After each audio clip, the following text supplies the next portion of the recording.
Hey, everybody, and welcome to 16 States of Soccer. We're your hosts, Hunter. Simon. And Stefan. We wanted to give you a little introduction about ourselves and why we are in love with German soccer. So, I'll go first. My name's Hunter. I'm from a little town in Virginia that nobody outside that town really knows about, even in Virginia. Did he just said Virginia? And he also said, I go first, like Americans always America first. I go first. Yeah, but go on.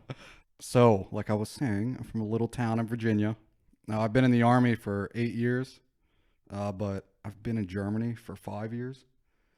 So, a majority of my Army career has been in Germany.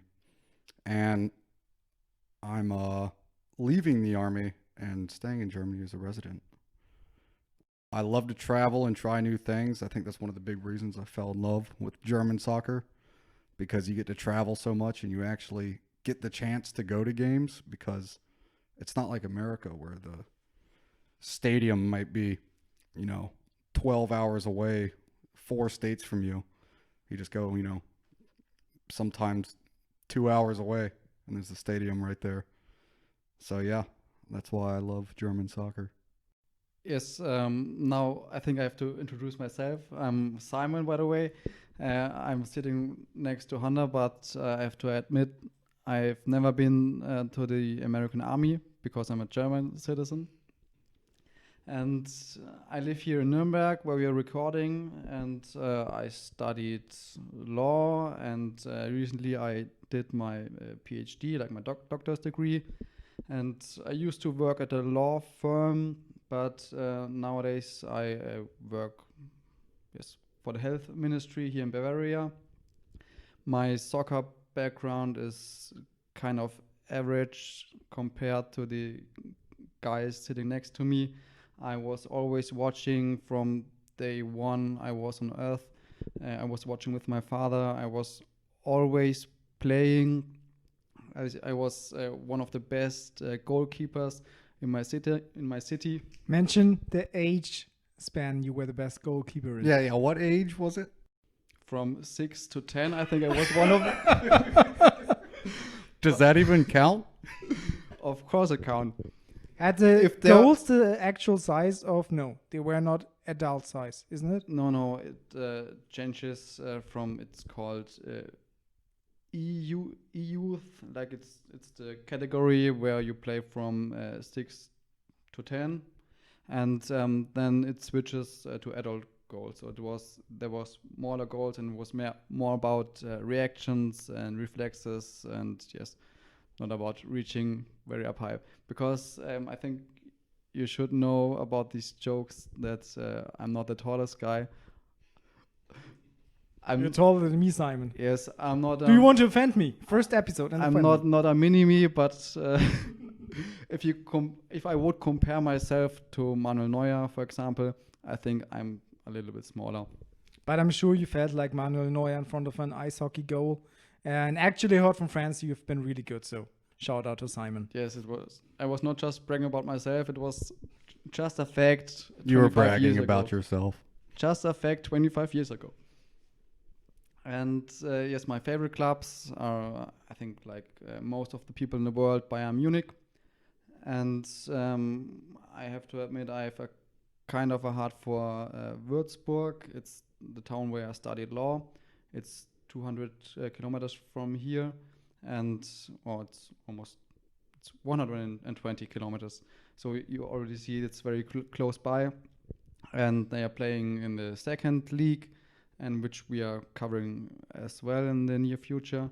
And yes, I have also to admit I almost got a fan of BVB, of Borussia Dortmund, because the thing I'm kind of gambling on the stock market, and Borussia Dortmund is the only club of which you can buy shares at the open stock market. And so last year I kind of bought some as they were in the Champions League, and I was hoping, they're doing well, but they did not do well. So actually, if a lawyer is saying like, yeah, I kind of gambled on the stock market, and we're talking about the amount of money all the rest of us are actually earning in a year, isn't it? I only like your team for the stocks. Yeah, I'll go into my favorite teams after. I'll let the Germans go first. It's their league. Well, I guess mine too. I'm staying here. No, after mentioning America first, he becomes humble, right? Okay, Simon, go on. I'm American. That's how we know them. Yes, I think that was it for a starter with me. So Okay, so I'm Steven. I kind of have to say, Stefan. Stefan, right? I'm the odd one out here, as I didn't grow up watching soccer. My dad watched NBA and wrestling with me. On top of that, in my youth, I was kind of a punk kid and later a metalhead and was more into music than sports. Funny thing that even with only marginal contact to the world of soccer and not being raised a fan of a certain team, I was taught to hate Bayern and love St. Pauli. First one being a rich team, rich white collar people in Munich, like that, and all these fancy businessmen, you know. Later being totally politicized and having skulls and bones as badge and the soccer jerseys being worn by my favorite bands. Retrospectively, all kinds of wide generalizations of Bundesliga franchises are utter bullshit. There is good and bad in all of them, like in your favorite Game of Thrones characters. You see, I have to say that with two Bayern fans and me a HSV, HSV fan, I have to take shit during the whole season, so I want these jerks to be nice to me. as you just said, you have to be taught to hate Bayern Munich. If you just watch them, how they play, how they act on the pitch and beside the pitch, you just have to love them. So you have to be taught to hate them. Yeah, just as I said, it's also utter bullshit to be taught something like that. Yeah, but some of my best friends are American and introduced me to baseball. I even played myself for some years. Man, I love this sport. Crazy mind game, so different. Sometimes we have fights here because I think with the many skills you need to play baseball, like run, throw, catch, bat, jump, soccer in comparison is an easy thing to do, running around, dribbling a ball. American football is all over the place in Germany nowadays, believe it or not. Also here, hate to say it, but check out the athletes in NFL. How many muscles they move over the game field, how fucking fast they are, how they can throw, catch, and resist tackles. In all these previously studied plays. Crazy. In comparison to soccer, again, running, dribbling a ball. Okay, then I moved to Nuremberg. We have an ice hockey team here, and our ice hockey team is like part of the original six of Germany and in Major League. So NHL also became part of my sports entertainment. So I coerced all my friends to watch American sports with me. Simon knows about that. And he actually used the back door. You know, like the back massage with your girlfriend, where you say, okay, we will get a back massage, and later on you end up having sex. This is actually what Simon did with me, not that way. No. But actually, What did I get myself into? with sportsmen. He said like, yeah, Steven, I know about you loving British and American culture. Let's watch Premier League. And before I was watching, we actually were watching Bundesliga conference. And then I went to some games. And here is where the love story started, guys. I watched third league games at first. And fuck, a love story began. These guys there, they go crazy. In third league, and in all, I saw fishes flying into the stands of northern I have teams. Yeah. to interfere. Are we allowed to say fuck in the US? Yes. Okay. I think we are the culture that uses that word the most. Okay. Can I go on? Thanks, guys. So actually what I saw was people smuggled fishes into the stands, throw them onto the other teams. They had firework and flares with them. Actually, police was escorting us like bands of 5 people through public parks. There was rioting in the streets, but also beer cans being traded by fans of opposite teams. Because both your teams are fucking losers and you honor the dedication that the other losers drove through the whole country to actually watch your game. And this kind of raw energy, that's soccer, guys. I've got a 60-month-old son and I for sure will raise him to love soccer because you can't find it in any sport anywhere else in the world. Yeah, you really can't. Like coming from the US and going to like NFL and college football games, they get rowdy, but it's not nearly on a level of rowdiness that there is at soccer games in Germany. Because you have entire fan sections of thousands of people chanting and drums and screaming and fighting. And then on top of that, like the Union Berlin game where the entire fan section lit up flares. They illegally smuggled them in, and then the entire fan section was nothing but flares. And it's crazy when you're in there and you're in that environment and you get to experience. It makes you fall in love with it. It looked like the final days of Judgment, and I think for most people there it actually felt exactly that way. I think one good example for the rowdiness here is right last week there was a court proceeding right 100 meters away from us. There was a case where a soccer coach in an amateur league got into a fight with a player of the opposite team after the game, and he was dragging the player by the hair and started hitting him in the face, started beating him, and even after the player got down, he started kicking him with his feet in his face. So that's how emotional soccer games can be here. And of course, we don't condone that, beating underage children, but it happens. Yeah, for me, I think, so my love for soccer started in the final match day in 2019. I think it was like May. It was the final match day between Bayern and Frankfurt. And as good as Bayern is, the Bundesliga hadn't been decided yet. Like if they lost this game or tied it, they'd be out. They wouldn't have won. They would have been second place. It was between them and Borussia Dortmund or BVB. So it was the final match day. It was at Allianz Arena in Munich. It's like a 76,000 person stadium. Bayern just won. I got to see all the big players I know, like Mueller, Lewandowski, Neuer, out on the pitch. And then I look over and there's like 5,000 people in the fan section with the flags going and the chanting. And the thing is, when the fan section is chanting, because it's so many people in like a dome-shaped building, it echoes. And so it sounds like 4 times louder than it actually is. And then they won. And afterwards, there was the trophy or the Schale, salad Schale. Just the Schale. So in Germany, they don't use a cup for a trophy like most leagues do. They have, it's nicknamed the salad bowl, and it literally looks like a really big bowl. It's pretty cool.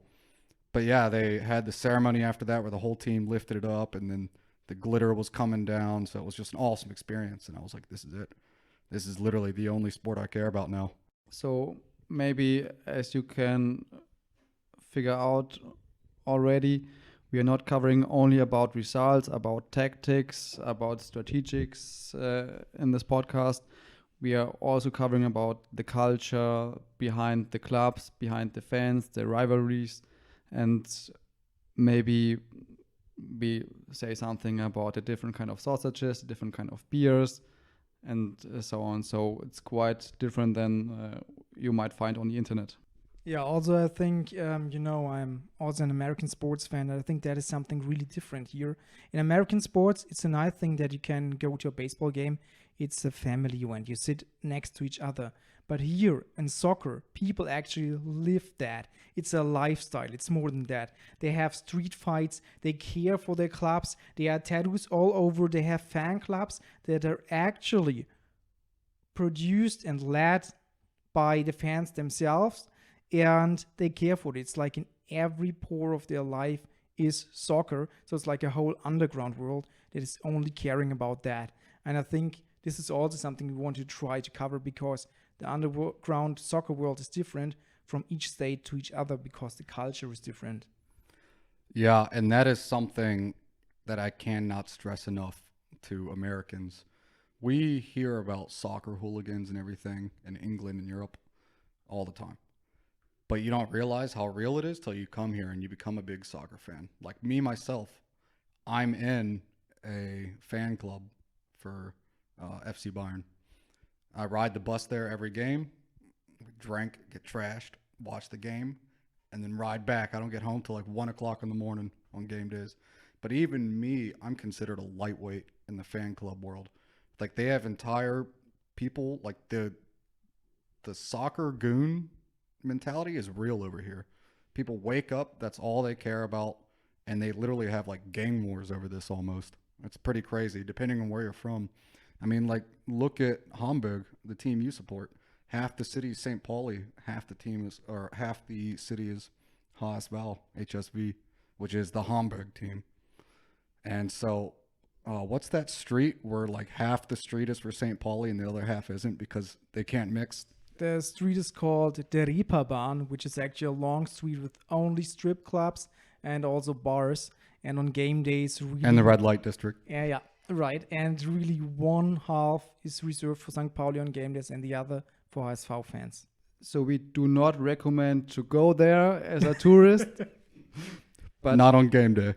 But if you might want to see something that is, for example, forbidden in France because there is no prostitution, it's forbidden, Hamburg may be a good spot to visit. I just want to mention here shortly that's my team. HSV is my favorite team nowadays. And I'm here from Franconia, but actually me and my wife, we are both teachers. And at one point, we nearly had to leave this area because there were no jobs.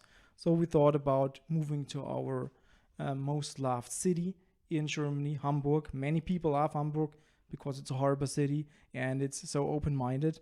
And the area where I wanted to move and actually where I would have played baseball was close to the HSV. This was where I would have played baseball.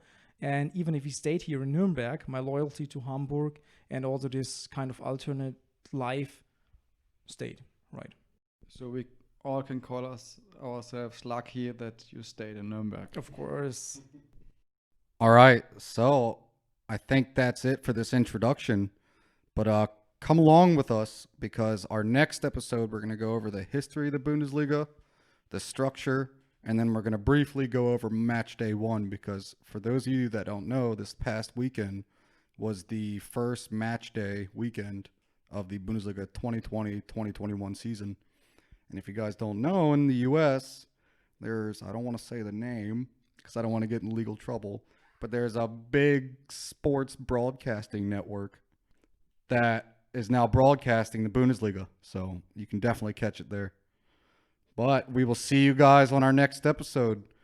Can't wait to see you then.